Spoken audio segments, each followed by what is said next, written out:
Hello dear English learners, এই ভিডিওতে আমরা দুটি গুরুত্বপূর্ণ বাংলা বাক্যের ইংরেজি ট্রান্সলেশন শিখব এবং এই বাক্যগুলো হচ্ছে নেতিবাচক বাক্য।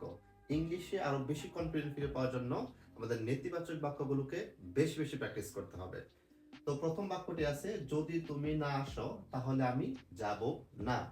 তো এর ট্রান্সলেশন করার ক্ষেত্রে আমরা খেয়াল করব যে এখানে কিন্তু দুটি অংশ আছে। একটি হচ্ছে যদি তুমি না আসো তাহলে আমি যাব না, অর্থাৎ একটা শর্ত জুড়ে দিয়েছে। ইংরেজিতে এই বাক্যগুলোকে বলা হয় কন্ডিশনাল সেন্টেন্স। তো কন্ডিশনাল সেন্টেন্সের মধ্যে একটি কন্ডিশন হচ্ছে ফার্স্ট কন্ডিশন, সেটি হচ্ছে কি প্রথম অংশে থাকবে প্রেজেন্ট টেন্স এবং পরবর্তী অংশ থাকবে ফিউচার টেন্স। তাহলে যদি তুমি না আসো, এটিকে প্রেজেন্ট টেন্স ধরতেছি, সেটি হচ্ছে যদি তুমি না আসো, অর্থাৎ প্রথম অংশ আমাদের প্রেজেন্ট টেন্স হয়ে গেল। এর পরবর্তী অংশ কি, তাহলে আমি যাব না, তাহলে এটি হচ্ছে ফিউচারে করতে হবে ফার্স্ট কন্ডিশনের নিয়ম অনুযায়ী।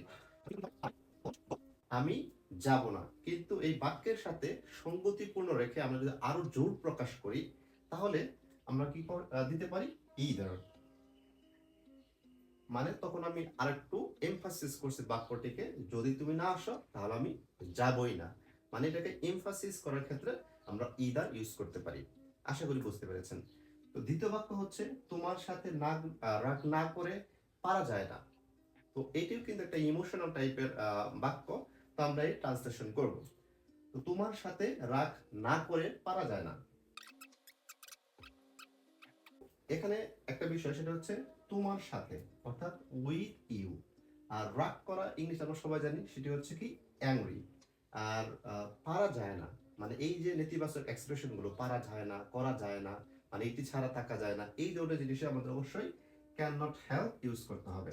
Can not help. আর যে বাক্যে আমরা ক্যান নট হেল্প ইউজ করব, এর পরবর্তী যে ভার্ব থাকবে সেটি অবশ্যই আমাদেরকে আইএনজি যুক্ত করে দিতে হবে, তাহলেই আমাদের বাক্যটি হয়ে যাবে। কিন্তু এই বাক্যে যদি আমরা আরো এমফাসাইজ দিতে যাই তাহলে এখানে আমরা আয়ের পরে জাস্ট ইউজ করতে পারি, তাহলে এই বাক্যটি আরো অধিকতর ইমোশনাল বোঝাবে। So give me a like for more English update.